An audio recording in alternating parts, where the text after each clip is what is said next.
Hello learners. An example of a freshwater habitat, which is a lake. So as you can see, we have a lake here, and you can also see an aquatic plant being demonstrated or being planted in the lake.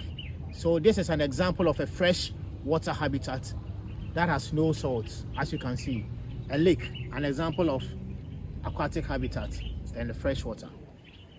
Hello learners, we are trying to explore another type of habitat known as marine habitat.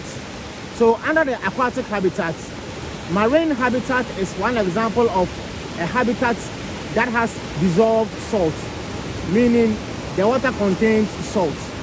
Some of the examples are ocean and the sea. So as you can see, a very typical example of a marine habitat with salt dissolved in it. Let us also look at the organisms that you can find. This is a typical example of what we call sea lettuce. It is a plant-like structure that you can find in the rock of the sea.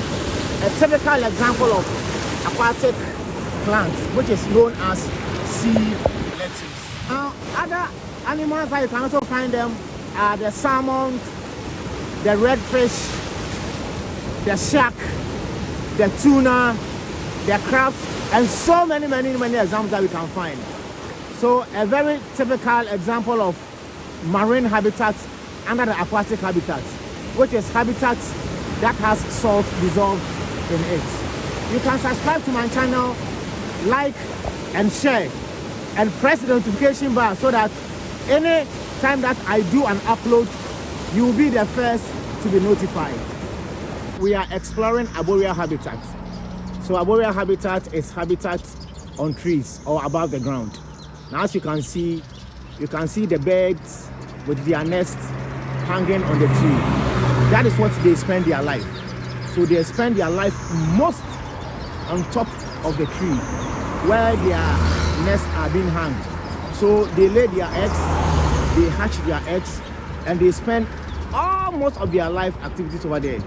They normally come to the ground and let's say look and pick food and go back on the tree.